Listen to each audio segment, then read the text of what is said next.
2019 NASCAR Whelen Euro Series gets underway with the NASCAR Grand Prix of Spain in Valencia on the 14th and 15th of April.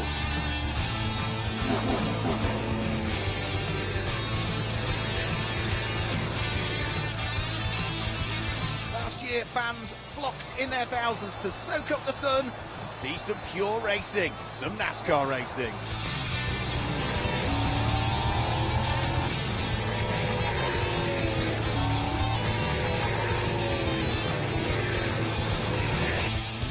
Who's going to claim the first wins of the year? Who is going to stand on the top of the podium?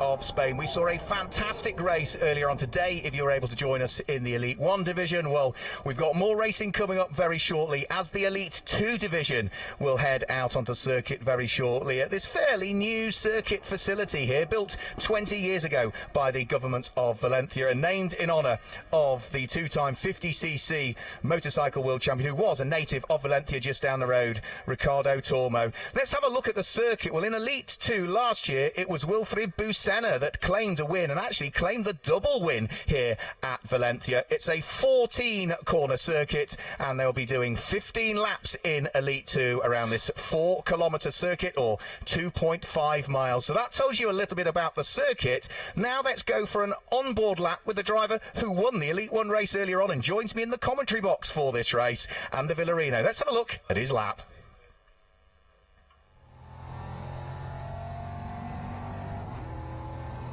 Hello everybody, this is Ander Villarino, driver of the number 48 Euro NASCAR of Racing Engineering. This is Valencia, first corner, third gear, quite difficult to stay on track as you see there.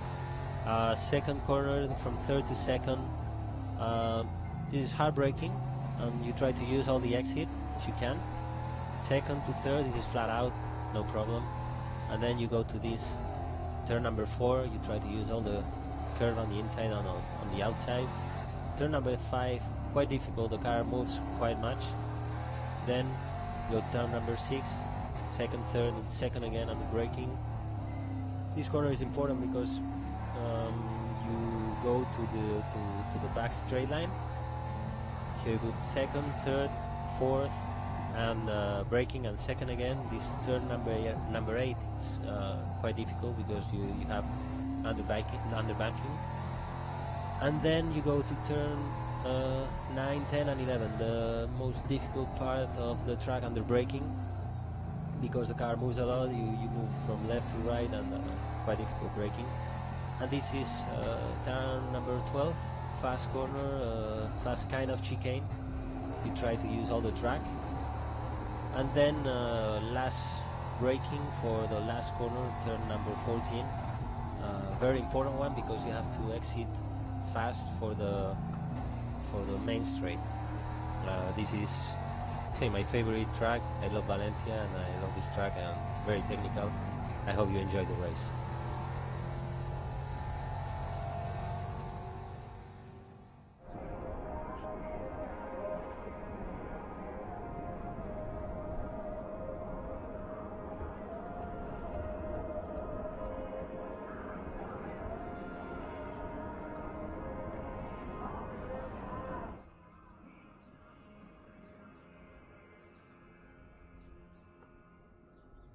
We've not seen you in the championship for a couple of years. You know, we'll concentrate on Elite 2 in a few moments, but before the cars head onto the grid, what a comeback. You know, you're already the most successful driver in NASCAR Whelen Euro Series history. Today, earlier on, you claimed your 21st victory in your home NASCAR Grand Prix. Yeah, it feels fantastic. The team has done a great job, and as you will see, Myatt Snyder, he's on pole in the Elite 2 division in this race, with the number 48, which is my car, so it shows the car is very good, and the team has done a fantastic job. My race has been very hard.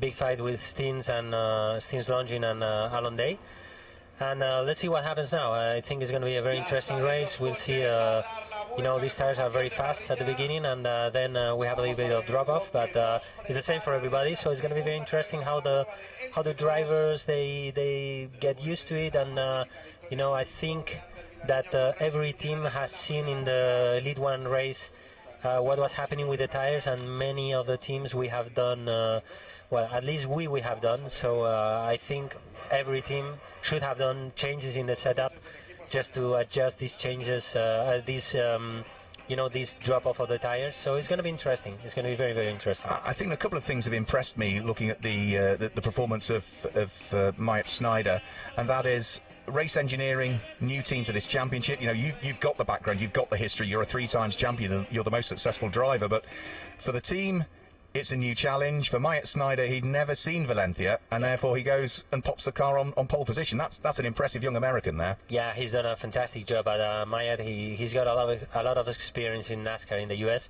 He's been Rookie of the Year in the NASCAR Truck Series last year.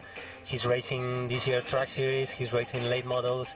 I've seen plenty of pictures of him in many cars, so he knows what all of this is about. So he's got a lot of experience, and I hope he will make a good race, and hopefully he will bring another win for the team.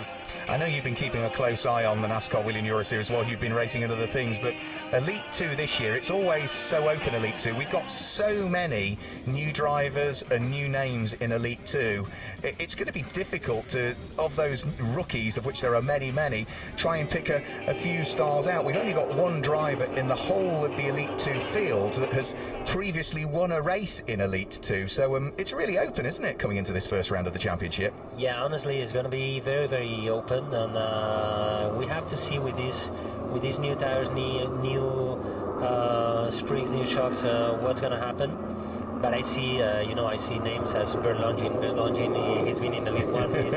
He's Steve's father, and he's very fast. I see him here in 10th place, but as I can see in the times, he hasn't done a time in the in the Super Bowl. So I'm gonna take a look about what he's gonna do. But then you have Giorgio Maggi and Andrea Castro. They're both in good cars. Martin Dubek, I know he's got experience. Other drivers, I don't know them, but it's going to be interesting. It's going to be a very, very, very interesting race. Very open. Yeah, well, I think the problem with Bert Longines, because you wouldn't have seen that qualifying session because it was immediately after your one, was he had a spin, and that was probably then didn't do the tyres much good and decided that was it. Florian Venturi, who's the only driver that has won an Elite 2 race that's in this field, I was expecting his Go Fast Chevrolet Camaro, the number 32 car, to go well, but he, I think, had at least one lap time disallowed for circuit limits, so that's why he arguably should have been at the front of the grid, but finds himself, he did get through to Super Bowl, but is only 11th quickest. Anyway, I think they're having a bit of problems with the setup, but we will see now what he does, and when we will see what time he's able to do. It's true that I have a talk with him before the race. He was talking about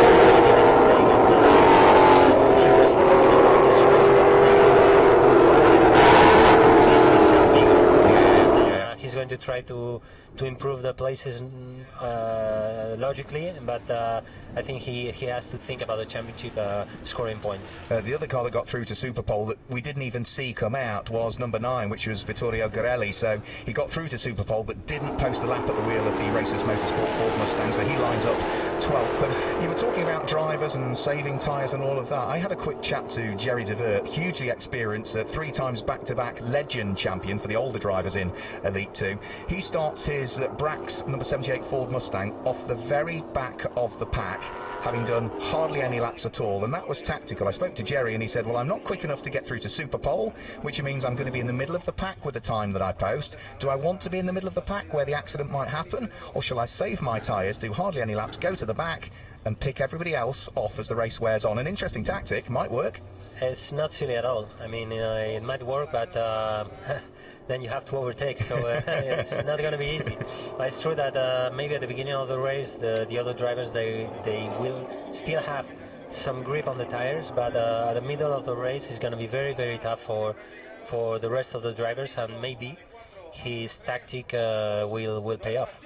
Yeah, and all of the field, we mentioned there's only one driver that has previously claimed a win in Elite 2 that's in the field. That wasn't here at Valencia, so whoever wins this race is going to claim their first ever race win at Valencia. So we can see the cars lined up on the grid. We frustratingly don't have a graphic that we can bring you, but we can sort of pinpoint you through the colours on the cars. They line up there on the grid. So if you look towards the left-hand side of the front row of the grid, the red and yellow car, that is Mayat Schneider, the Racing Engineering Ford Mustang number 48 car that has already won a race earlier on today in the hands of the man that is to my right-hand side, Ander Villarino. And alongside him, it's the number 50 Hendricks Motorsport Ford Mustang of Giorgio Maggi, the Swiss driver. That's the black car, but with the red and the white and the blue Dutch stripes down the centre of it. Onto row number 2, that's where we see car number 24, another new driver in the championship, the 24 PK Carsport Chevrolet Camaro of the American Andre Castro, sitting there on the left hand side of your screen on row number 2, and to his right is the number 7 car, the Hendricks Motorsport Ford Mustang of the sole Czech driver that we've got in the field. Remember, we do go to the Czech Republic for Most this year, number 7 Martin Dubek. Row 3 of the grid, it's the first of the Dex-Wecht cars, which is the Chevrolet Camaro of the German driver, number 99 Justin Kuntz. That's the sort of white car with the, it's almost a wood effect panelling down the back of it. Very clever little livery on that car. And to his right hand side is a driver that races in both Elite 1 and in Elite 2. That's number 41 Max Lancer for the Club Motorsport, the Italian at the wheel of the Chevy. The next row of the grid, which is row number 4, number 27 Pierluigi Veronesi. That's the car that Tomo Ferrando retired on the very first lap in the Elite 1 race earlier on. It was transmission issues for Tomo Ferrando, but the team have worked to get the number 27 car out on the grid for this one, Alex Caffey Motorsport. And alongside him is number 90, yet another driver that makes his debut in this championship, the number 90 Brax racing machine in the hands of the British driver Scott Jeffs. The 5th row of the grid is 98. It's a very easy car to spot, the black and Dayglow orange car. Thank you for painting it that livery, Eric de Donker. The Belgian driver at the wheel of his Ford Mustang, and for company he's got number 11, which is Bert Longines. Finished 6th in the Elite 1 Championship some years ago, did Bert Longines, and the multiple Belcar champion is back for what is scheduled to be more than likely just a one-off outing this weekend. He's at the wheel of the number 11 car, and then we should hopefully just be able to wrap up the 6th row of the grid, which are the final 2 cars that made it through to Superpole. Watch out for number 32, the Go Fast Racing Chevrolet Camaro in the hands of the young Frenchman Florian Venturi. That number 32 car didn't go as well as we thought. I thought it would be one of those that would be right up there punching for pole position, but Superpole just didn't go the way of Florian Venturi. So let's see what he can do from, as far as what he is concerned, a disappointing Superpole session. And the car that got through to Superpole but then had issues with the gearbox and couldn't do a single lap, so therefore lines up on the 6th row of the grid. It is the number 9 car, which is Vittorio Gorelli at the wheel of the Racers Motorsport Ford Mustang. That is the Italian on row number 6 of the grid. But we've got 27 cars on the grid. Still ideal conditions here in Spain, just 20 kilometres away from Valencia. You can see beautiful clear skies for the first race of the season, remember, for the Elite 2 drivers. And with the crowds enjoying the sunshine, they have packed in their thousands into Circuit Ricardo Tormo over the course of the day. The car parks have been full, but there's probably a few more that are enjoying the off-circuit entertainment, which is still all going on, stunt shows and everything out towards the back of the commentary box, which we can still hear. But we're expecting a bumper crowd here tomorrow for day 2 of the championship season. So the drivers are on the grid, and the indication is now, I think, just being given for them to start their engines, as I can hear a few engines beginning to rev up. Just a couple of quick questions from me, and you know, you're a driver that is well used to this process and driving. We've got some younger drivers on the grid here, including the youngest ever driver we've had in the NASCAR Whelen Euro Series. He's only 16 years of age and 30 days from Issue Motors, Ben Kriener. Is this where the nerves, as soon as you get rolling, the nerves disappear? But at this point, the nerves are there, aren't they, for the young drivers? Yeah, for sure. This is the moment. And when the race will start, he will feel much better. But now I think he has to be nervous. And 16 years old, man, this is very young, very young. Me, I started with 16 years old, but I was racing single-seaters, but with young people. So he's racing there with young people too, but also with very experienced drivers. So I think he's got a lot to learn, and I think he has not to put too much pressure on him. He's here to learn. He's young. He started 17th. I mean, there are 27 cars, so 17th is not bad for a 16-year-old guy. Well, I had a quick chat to Ben because I could find nothing about him online, and he did his first ever car race literally 30 days ago. And has Really? worked and done lots of racing to get his international D license to be able to race here. Done lots of esports racing, and you know, if you think of the transfer of skills from esports into car racing, it does work, as we've seen from a fellow Spaniard, Luca Ordonez, who was one of the PlayStation Academy drivers. I know Lucas. Lucas, he already raced a few single-seater races, and he's the brother of a fellow racing driver.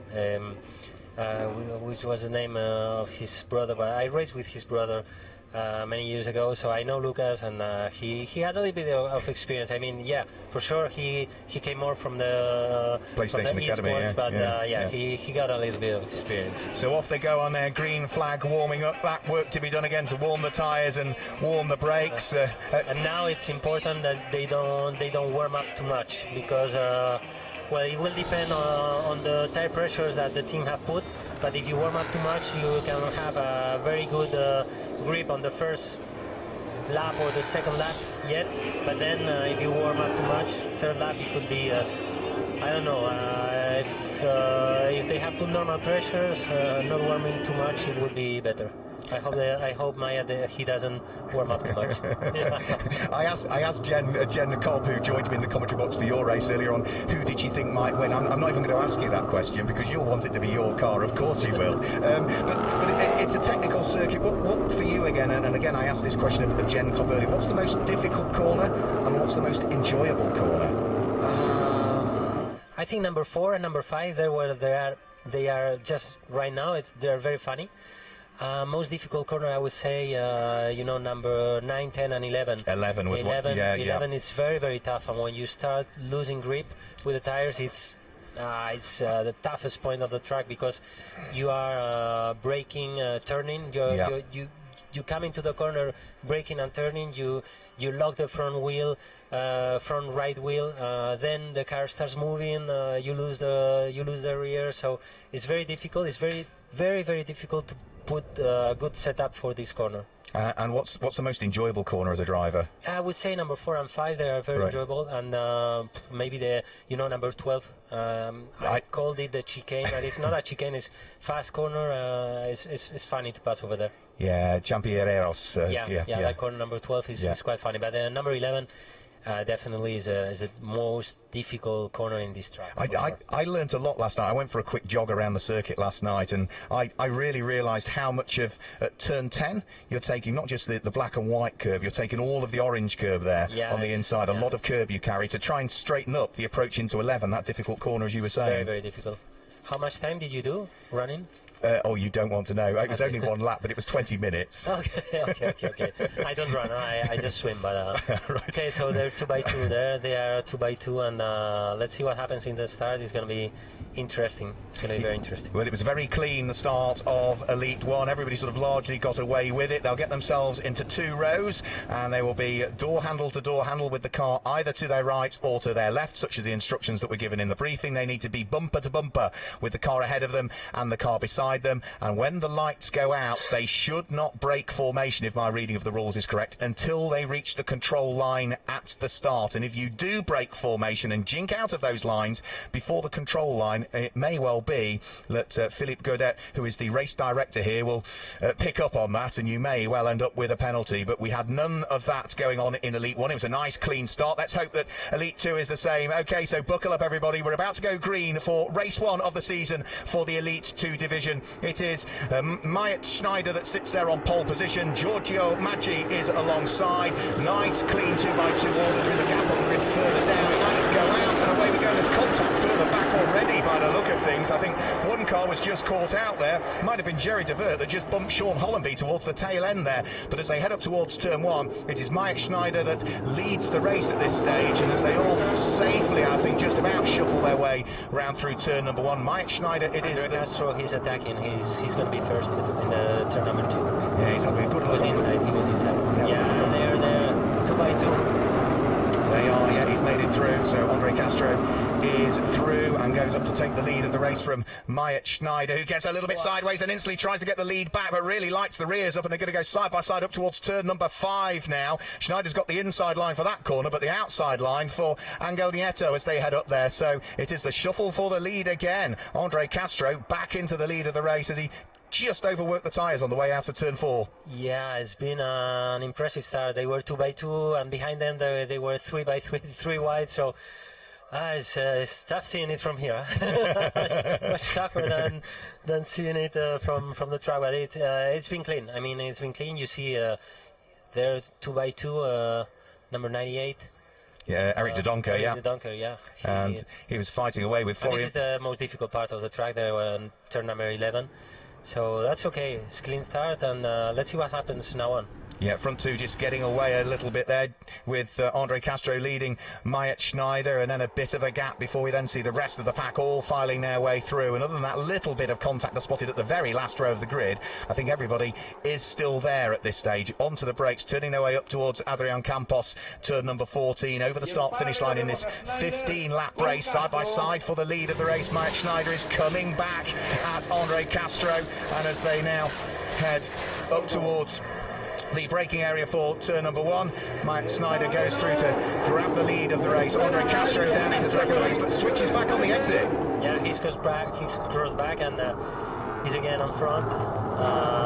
Mayak is used to, he's American, so he's used to door-to-door racing and side-by-side. So maybe he's going to have the inside line for this corner. It's going to be no, he's in front. He's in front, number 24. Max Lancer was very late on the brakes there, and Giorgio Maggi has been able to capitalise on that and squeeze his way back through. And Max Lancer just managed to regain control of the number 41 car before Justin Kuntz at the wheel of the 99 Dexwex car was able to squeeze his way through. After the Dexwex machine in the hands of the German driver Justin Kuntz, then it's then Martin Dubeck at the wheel of number 7. But the front 2 just getting away, and for the first time there's a little bit of daylight between first and second place. Kuntz having a look at the inside of Max Lancer for 4th position, then gets a bit of a bump from behind Martin Dubeck. The next of the cars thereafter is going to be Scott Jeffs, before we then see Vittorio Gorelli, isn't it, at the wheel of car number 9. One driver that hasn't made a great deal of progress as yet, number 32, the Go Fast racing car of Florian Venturi, is still sitting down towards the bottom of the top 10. Yeah, maybe he's playing safe, and the race is long, so they have to take it carefully. Not to be involved in any crash right now, and then when the tires will get used, there's the moment that you have to improve, to attack. Look, he's inside and he's gonna pass. He's passed one car. Yeah, that's he's passed Vittorio Gorelli. Yeah, he's passed him, and yeah, it's a clean move, nice move. So let's see. And Mayak, he's losing a little bit of gap, and he's going to be overtaken by Giorgio Maggi. Giorgio Maggi is going to pass. He's going to move into second place. Yeah, that Hendricks. No, he's not passed, but he's been close. That Hendricks Motorsport Ford Mustang is looming ever larger in the mirrors of Mayak Schneider's Mustang. Of course, being run by Race Engineering, the car that won the Elite 1 race earlier on in the hands of my co-commentator. There is, running very wide beyond the circuit limits, Justin Kuntz, as he runs the Dexweck number 99 machine right out wide. That's the car that Ellen Law drives, the ex-DTM racer in the Elite 1 division. But that is a great little squabble that's going on. Martin Dubeck, then we've got Justin Kuntz ahead of Scott Jeffs, Florian Venturi,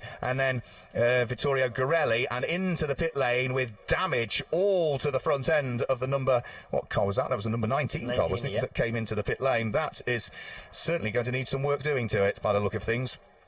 So that is Alessandro Braghetti. Okay, so you see the first 3, they're opening a little bit of a gap, so I think it should be between them. And now we're still on lap number 2. I think in the next 3 laps we will see how the cars evolve, how the tire pressures evolve, how the tire wear evolves, and there we will see who will be able to win the race. Right now it's a bit too early, just 2 laps. We see that Andre Castro, he's quite fast until now. He's been fast, but we see in this lap coming back a little bit. Matt Schneider and Giorgio Maggi, they're coming back a little bit. He was struggling a little bit, Andre, in turn number 14. He has struggled 2 or 3 times. So as you can see, Mayak has done the fastest lap right now. He's come a little bit back, and Giorgio too, he's coming back, so it's gonna be interesting about lap number 5. We're gonna start seeing what happens with the tires. Florian Venturi having to go very defensive there to try and prevent Scott Jeffs, the number 90 Brax Racing machine, from sneaking through. That certainly works. It keeps the Go Fast Racing number 32 machine ahead of the British driver, who is still under pressure from the Italian behind, which is Vittorio Gorelli at the wheel of his Ford Mustang. Here's Max Lancer really having to soak up the pressure. He has got right behind him the number 7 machine in the hands of Martin Dubeck, who needs to close the door on Justin Kuntz, who's looking to try and squeeze his way through, but Kuntz realised the gap was closing. They're touching me, the 3 of them. They're bumper to bumper. Unfortunately, all of that squabbling is dropping them away from the lead trio, who are stretching away. Andre Castro, Myatt Snyder and Giorgio Maggi. Then this 4-car train, which has now got Florian Venturi locked onto the back end of it. He is now slowly starting to make a little bit of progress. Took a couple of laps, but he's now picking his way through, is he not? Yeah, Florian, as I said before, I think he has played safe in the start, and now he's starting to come back, and I think if he plays safe and he tries to move on, maybe he can finish in the top 5 if he does it well. He has the speed to do it. He certainly does. He's got the speed to do it, and despite just his age, he's got the experience to do it. He's still only 18 years of age, but he finished runner-up in the Elite 2 Championship last year and was the rookie champion, having come out of the French Formula 4 Championship, where he finished 3rd the year before. 1st, 2nd and 3rd over the start-finish line. Look at the squabble that's going on for 4th place. Max Lancer under pressure still from the number 7 machine in the hands of Martin Dubeck, but the Hendricks Motorsport Ford still can't find a way through. He's very late on the brakes, heading up towards turn number 2. Lancer can't turn in, and well, for the moment, job is done. Martin Dubeck goes through to take up 4th position with a very good overtaking mover there. Yeah, Florian has overtaken Justin Kuntz, so let's see what happens. Justin Kuntz was trying to cross back, and as we see Martin Dubeck, he's opening a gap to Massimiliano Lanza, so if he moves away, he can open a gap with Florian that will be difficult to catch up. But let's see what happens. Florian has to overtake Massimiliano Lanza if he wants to rejoin Martin Dubeck. Yeah, and he needs to do that quickly, because Dubeck is starting to disappear up the road here, and Florian Venturi is getting caught again by Justin Kuntz, by Scott Jeffs and by Vittorio Gorelli. Questions coming in from the internet, so please keep them coming in, and let's have a quick look. I think, where's the question gone? It's disappeared. John was there a moment ago, but he's now disappeared. Yeah, Florian has overtaken Massimiliano, so right now Florian has to try to regain the gap with Martin. Is going to be difficult because Martin was being fast. So let's see if he can get closer. But the top three are really close. It's going to be a drag race to the end. Let's see. Right now we're in lap 4. If we have to see in the next 2 laps. In about the next 2 laps, we will see the tires drop. So. It's going to be interesting. The next 2 laps are very important, and let's see what happens. Let's see if all the top 3 drivers, the top 3 teams, they have chosen quite similar tire pressures and setup of the car. So this will give us a nice race like this, close race like this till the end. If they are in different tire pressure setup or race setup, maybe one of them can take profit of it and win the race, but until now it looks like they are pretty close between the 3 of them.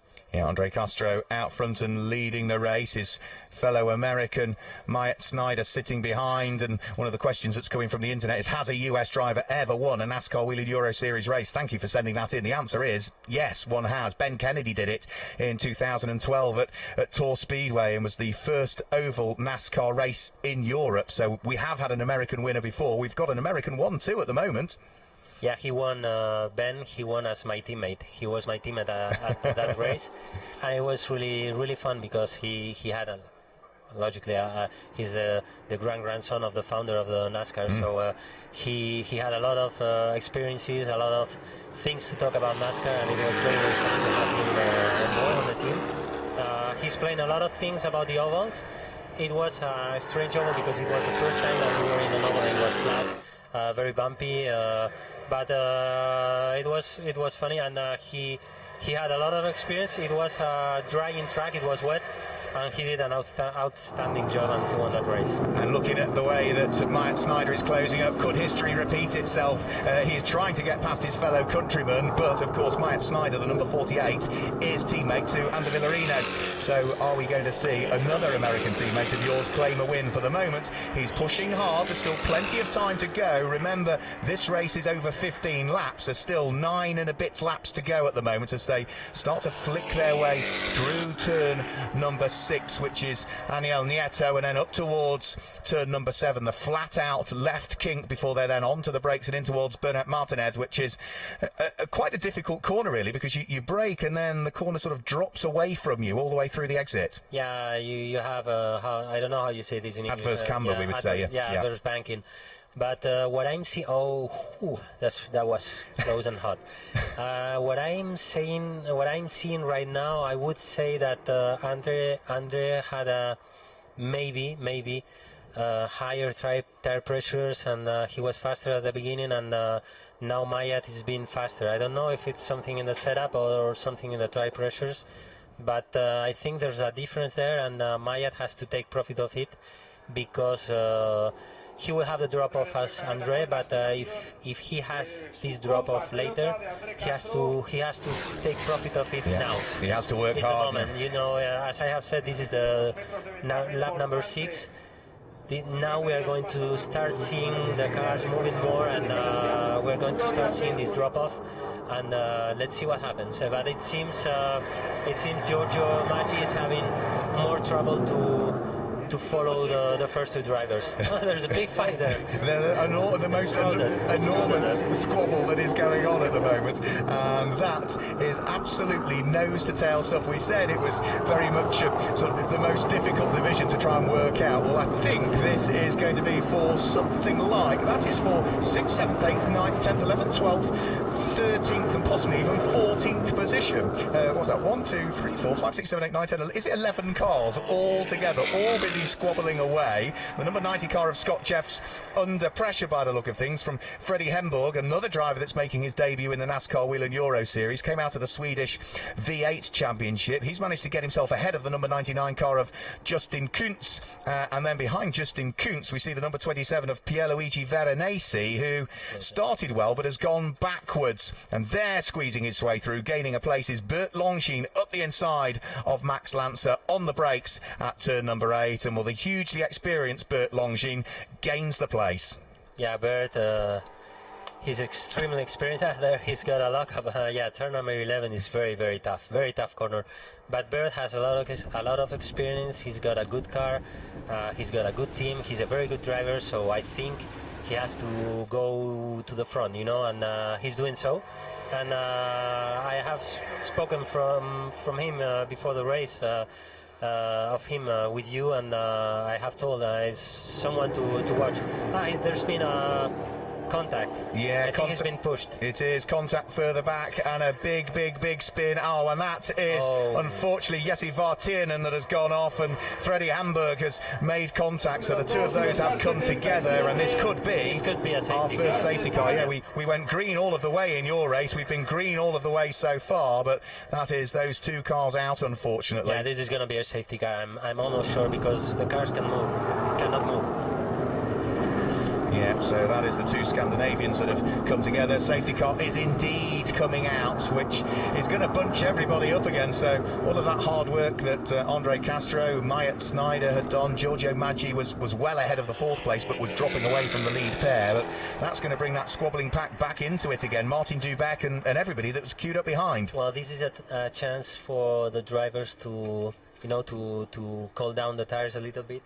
You know, if they can use this, well, they will save fuel, but we calculate the fuel to make the race, so this is not a problem. They can use this moment to cool down the tires, you know, not move the car too much. I think it's important to save as much of the tires they can right now, And let's see what happens.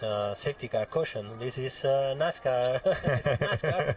It is. So yeah, it's going to take a few laps. The two drivers. Nice to see the two drivers all right and sort of chatting about the finer points of exactly what went on there. But that's such a shame that front end damage to Jesse Vartinen's car. Freddie Hemborg with the number 77. He's been pushed by someone and he's done. He's been turned up. And number 2, he's right behind. And nowhere to go. And Jesse, and he's arrived from behind, and he has crashed. He has crashed in with him. So it's not been his fault, but it's a pity. It's a pity to finish a race like this. It is, an enormous shame for two of our Scandinavian drivers, a Swede and a Finn, sort of trudging away from the incident there. So caution comes out, safety car bunches the field up once more. Andre Castro was leading the race, the American at the wheel of the number 24 PK car sport car.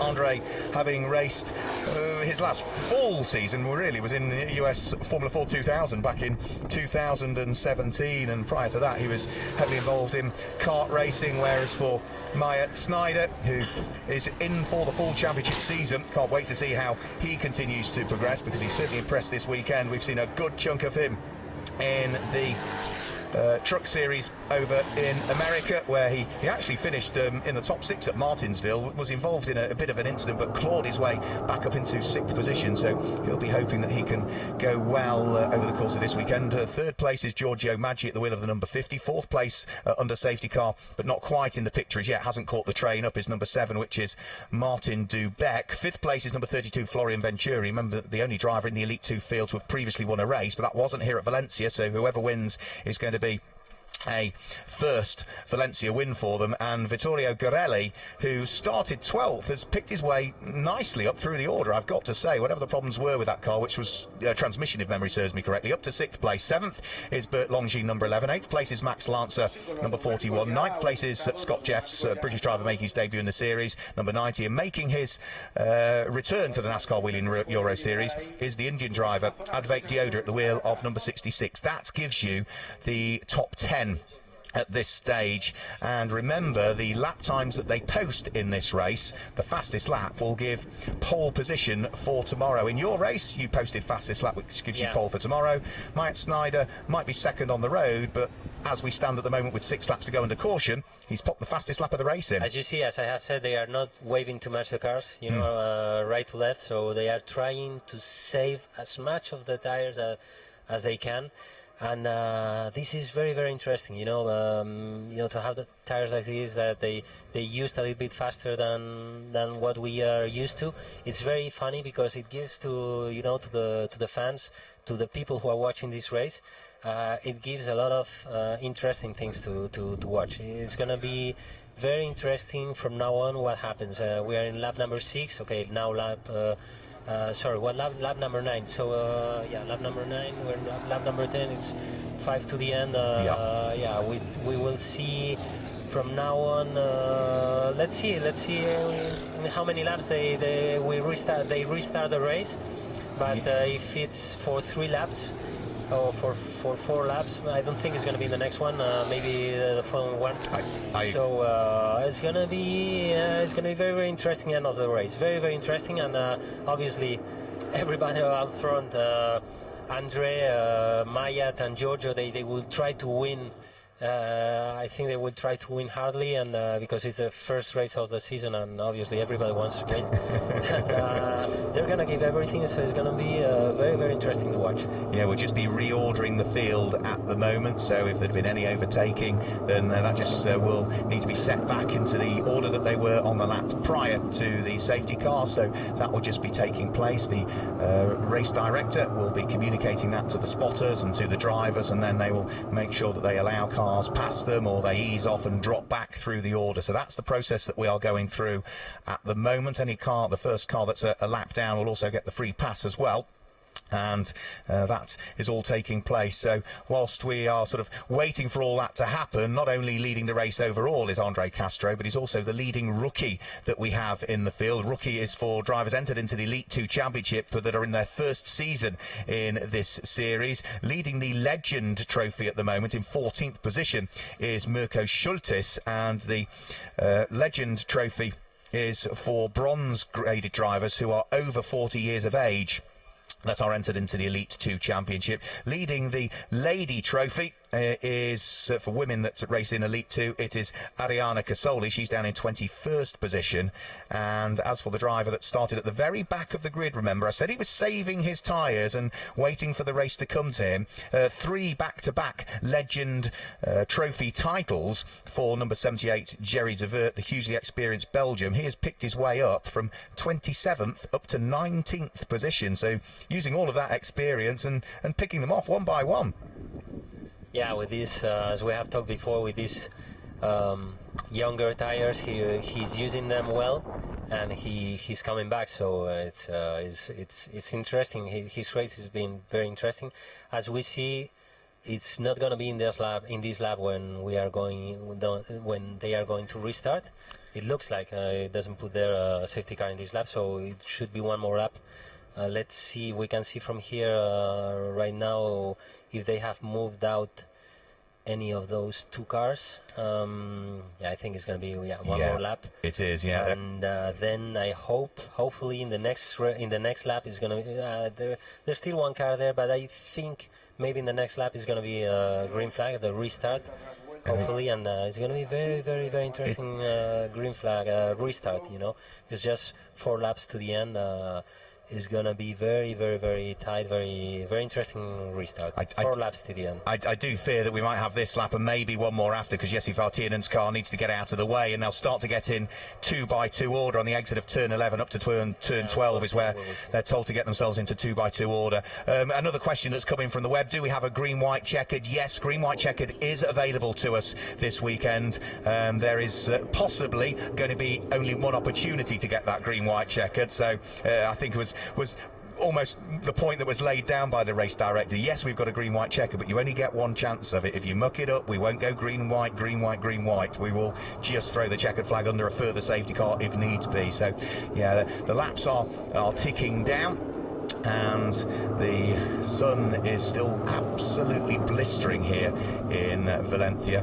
I know there'll be plenty of support for you this weekend. It took ages just to get my little post-race interview with you. You were so nice. You gave all of the time to the fans, which is the right thing to do. We have to. Absolutely. Yeah, we have to. I love this track. As I said before, I won here many races, but people comes here. I talked to the track responsibles, and they say many people comes here because it's NASCAR. I mean, NASCAR is known all over the world. There are many films about NASCAR, and people want to come and see what this is all about. And this is funny for us. It's nice to see so many spectators in a racetrack, and I think Valencia circuit, they are very happy with NASCAR. And the great thing is, because we are part of that NASCAR family, we get the driver exchange program, which is going to see our champion in Euro NASCAR from this year head over to the final of the Peaks Mexican Series, the same as we've got the Peaks Mexican champion from last year, Garcia Jr., Ruben Garcia Jr. heading over here for this weekend, and that's a great way, isn't it, for NASCAR to build that family. We saw Fred Gabion head over to the Pinty Series last year, and Jean-François Dumoulin come over and race at Zolder. So it's another important aspect, isn't it? Yeah, I think it's very important what NASCAR is building around, with all its championships all around the world, and as you can see, Euro Series drivers in other NASCAR championships. You see American drivers here. The Mexican champion who's been here with us in the Elite 1 race, Ruben Garcia, and to see these kind of drivers in our championship and our championship drivers in other series, it's really important for us as a series, for NASCAR Whelen Euro Series. One more question, and it's purely because I was just sort of looking at the back end of our race leaders car there, Andre Castro. We mentioned the change in tyre to the general tyre for this season. We mentioned the change in sort of dampers. There is also a change in the rear spoiler of the car, which means that they're all now a clear perspex. The idea was for that to improve visibility. As a driver that's raced with it as the solid rear spoiler, and now you've raced with it with the clear, does it make a difference to your ability to see the cars around you and behind you? I didn't drive this car. So I left the championship in 2015, when we were using a spoiler like GT or Formula single-seater spoiler, so a rear wing. So yeah, we can see through the rear mirror. We can see what's happening behind. So I think surely they have improved. Safety car is going to be in at the end of this lap. We understand there are 3 laps remaining at this stage, so the cars are just heading round through, which means that when we get the race back underway, there'll just be 2 laps remaining. They'll still remain in single file order until the instruction is given by race control to get themselves into 2 lots of 2. Now, turn 1 here is... They are starting warming up the tires a little bit, so I think they have seen... they have taken out the 2 cars. You see how they warm up the tires. This is because they have seen it's going to be in this lap, and they feel it's going to be in this lap, so they are warming up the tires a little bit, and it's going to be for 2 laps, so it's like a green-white checkered. Yeah, it's like a green-white checker. And if turn 1 here is quite a fast and wide left-hander. So is it too much of a disadvantage if you're on that outside line heading up towards turn 1? It gives you the outside line for turn 2 as well. For Maya, it's not a good place to be second in a restart, but he's got a lot of experience, so maybe he I don't know, maybe he takes out something from the hat different than we European drivers are used to do, but it's not the best spot to be, and the best spot to be is the one Andre Castro has. So yeah, first position, the odd numbers. He's on the left for the left-hander, but it's going to be the restart here in Valencia is always very, very hot.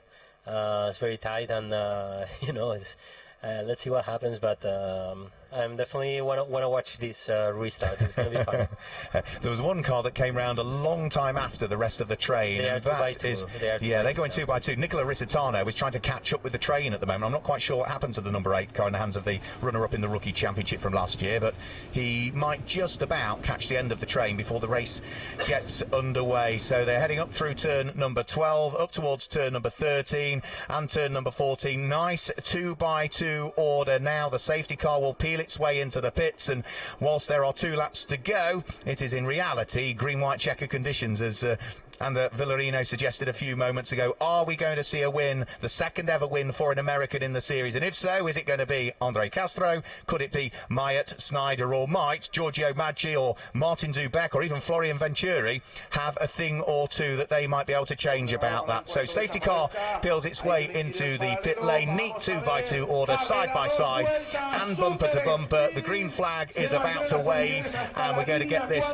race back underway with just 2 laps to go. We go green once more. It is a good restart by Andre Castro, who has already got the jump on Mayat Snyder. Mayat Snyder might lose out here to Giorgio Maggi, who's got the inside line up towards turn number 1. Castro leads, and I think Giorgio Maggi might just have made it through at turn number 1. He had the inside line. He just got his nose ahead, but he is still having to try and fight it out. Mayat Snyder has just got the nose of the 48 across the 50, but is he going to be able to do that on the run out of turn number 3? Yes, he has. Mayat Snyder just got the door closed in time.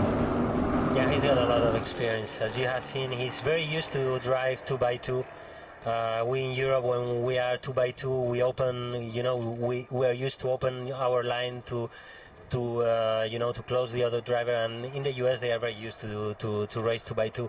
So he's done a fantastic job in the restart, because Andre, he's done a fantastic restart, and as I have said, starting second is not the best place to make a restart, but he's done it fantastically. So let's see. Andre has opened a gap, and I think he should win this race. It's going to be difficult for Mayat. If Andre makes a mistake there in turn number 11 or turn number 8 in the next lap, maybe Mayat can come back. But if he doesn't make any mistake, he's got a small gap, but this small gap it should be quite difficult to regain. Let's keep our fingers crossed. Yeah, we saw a small mistake from you in the race earlier on, which cost you a little bit of time. So it's here in this corner. Yeah, it's very easy. Just he's come back. Huh? He's come back. Look, he has opened a little bit, so I think he's got a drafting. So he's gonna try it. And it's gonna be interesting. It's gonna be great, isn't it? Turn number 1. On to the last lap of the race. They'll go up towards turn number 1, absolutely together. Andre Castro under pressure from Myatt Snyder. Giorgio Maggi sitting there in 3rd place, ready to pick up the pieces should there be a problem as well. Vittorio Garelli up from 12th now to 4th position. What a fantastic run from him, bumper to bumper for the lead of the race. 3 of them now joining in because Giorgio Maggi has made it there. Problems for Bert Longsheen, unfortunately, so the number 11 PK Carsport car is out, but the sister car to it leads the race at this stage, working their way out of turn 4 up towards turn number 5 with little more than 3/4 of a lap to go. Andre Castro still leading the race, but has Myatt Snyder or Giorgio Maggi got anything else that they can throw at it? For the moment, it looks as though Andre Castro has it under control. Yeah, he's got, you see, he's got this small gap. Let's see what happens now. These 2 turns, number 8 and number 11, are quite difficult when the tires are used. So, as you see, Myatt has come back a little bit. Now, turn number 11 is very tough. So, it's going to be, I think everything is going to be here. If he doesn't have him, it's going to be quite difficult. Now, turn number 14, he has to be inside, close the door, and I think he's got it. Yeah, I agree with you. Yeah, and not only is he on for the race win, he's on for the win in the rookie trophy as well. Mirko Schultes still leads the Legend Trophy at this stage. Ariana Casoli still leads the Lady Cup as well. So not a great deal has changed since we picked up on it at the beginning of the safety car, but up towards turn number 14. And Myatt Snyder has a look. There's contact between the pair of them, and perfectly placed to grab the win is Giorgio Maggi. Contact between the 2 Americans. We are not going to see another American win a race, and it is Giorgio Maggi. I said at the beginning of the lap he was poised and ready to pick up the pieces should anything happen, and it really did, didn't it? For my money, I think personally that the number 48 was just a little bit late coming in on the brakes there, Myatt Snyder. It's a pity because I thought Andre was going to close the door, and he should have closed the door because he has opened so much. I think Myatt has said, okay, I go for it, and it was too optimistic. As we have seen, it's a pity. I think Myatt has done what he had to do. You see the guy in front that he opens the door so much, you say, okay, I try to go for the win. But yeah, it was maybe too optimistic, and Andre should have closed the door a little bit more. If I was Andre, I should have closed the door completely. So like this, the guy behind you, he has to go outside or do nothing. And Myatt, he's a winner, and he's tried to win, and it's a pity for both teams, for PK Carsport, because I think they deserve that win, and it's a pity for us too, for Racing Engineering, because I think we had that podium, but races are like this, and this is NASCAR.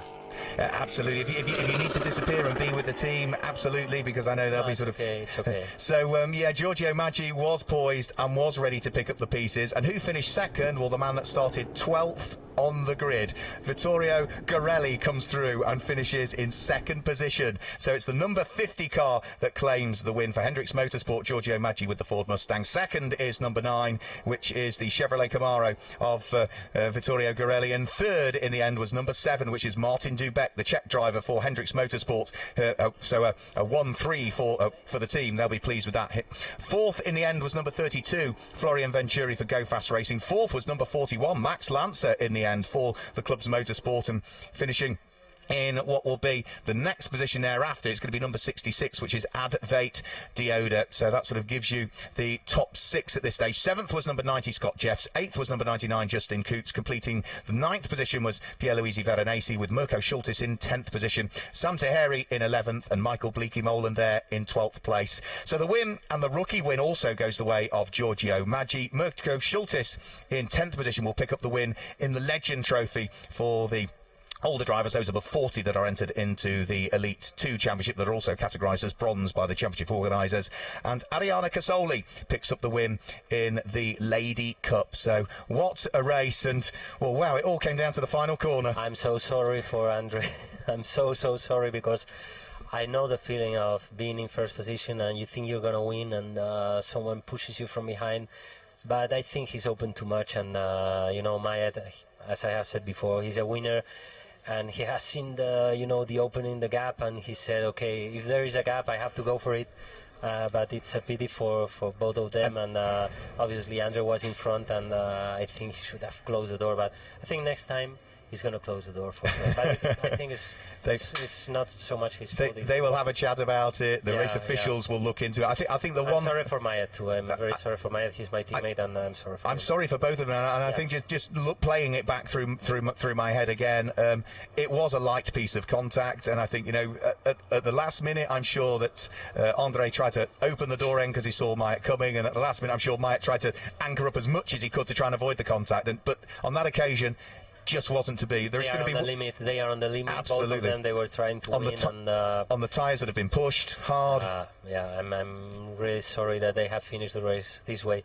Okay, this makes the race for Giorgio Maggi. Giorgio Maggi now he's the happiest man on earth right now. He is going to be rather surprised, is Giorgio Maggi, and for a driver that has sort of done a fair chunk of sports car racing in the past, and even raced out in China as well for a good period of time, he will be very pleased with that. The 21-year-old Swiss driver claiming his win in the NASCAR Whelen Euro Series, his first ever win, of course, in the NASCAR Whelen Euro Series. And looking at the times that the cars have posted as well, he's going to be up towards the sharp end of the grid for tomorrow, because it's the fastest laps that they've posted today will give us the starting grid for tomorrow as well. Last time we looked, it was... Yeah, Mayat, he's got a 42.2. Right now, I don't see the time of Andre. But first line should be Mayat, and I don't know if it's Giorgio second or Andre second. This I don't know, because I don't see in this. Yeah, we only sort of get the top 25, don't we, on that screen? As for the time, we might be able to just pick up on it from here. Andre Castro posted a best lap 42.3, so it will be Mayat on pole and Andre second. I hope tomorrow. Well, I can imagine now Andre should be very high, very unhappy, very very angry. But I hope tomorrow they make a clean race, and they race a clean race, and he's going to have the result he deserves. And both deserve, because absolutely they deserve it much more than this. They work so hard, and won't get the rewards that they both richly deserved. So that sort of is it for today. We will hopefully just maybe see some of the reaction down there in Victory Lane and the celebration, without question, for Giorgio Maggi. I suspect we won't be having an interview with our race winner, but we will try and grab an interview with Giorgio Maggi and post that on social media, on Facebook, on Twitter, and on Instagram as well. But you can see the scenes down there in Victory Lane. There is a rather warm-looking Martin Dubeck. He's in the black and the gold overalls, chatting away to Giorgio Maggi at the moment, the race winner that is wearing the victor's cap.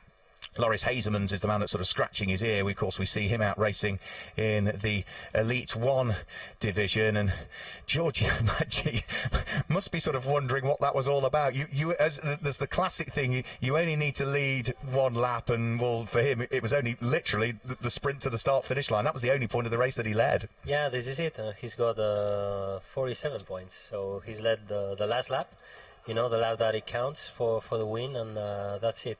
He's got a very good team, very good teammate too. Loris is a very fast driver, and I think he has given him very good, advices, and it's congratulations to them. This is the win. At the end, this is what matters. Who is in front at the end of the race? So they have won. Congratulations. Yeah, there we can see the embrace of team and family members, and Giorgio Maggi with sort of still almost a look of shock and disbelief on his face. But he'll be a happy chap when he heads back to the hotel, and of course he'll have to do it all again tomorrow. The lap time he posted was a 1 minute 42.4, which I think will see him there or thereabouts on the second row of the grid, third position, subject to official confirmation. But there is his race-winning car in Victory Lane, and you can see that the podium celebrations will be getting underway very shortly there. We'll do it all again tomorrow as well, so there's still plenty of NASCAR Whelen Euro Series action coming up, with 2 further races taking place tomorrow. The order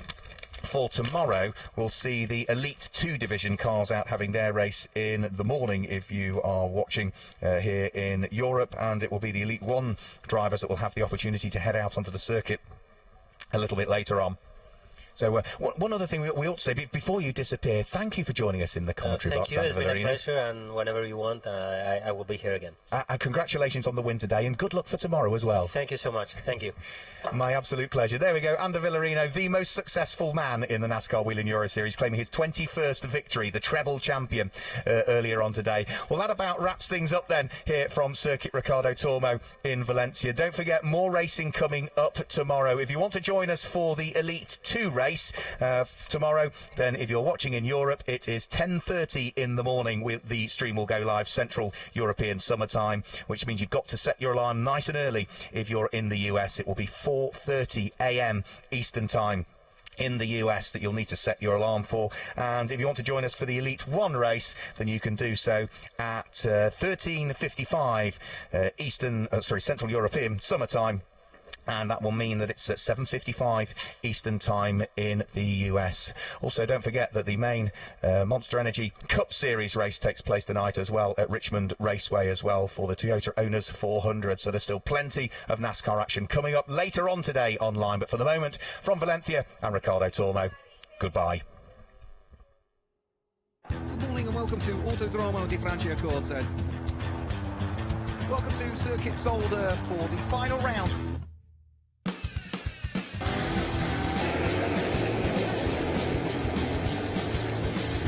Very tight up towards turn 1.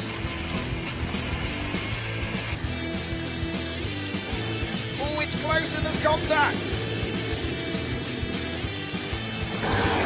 They're side by side.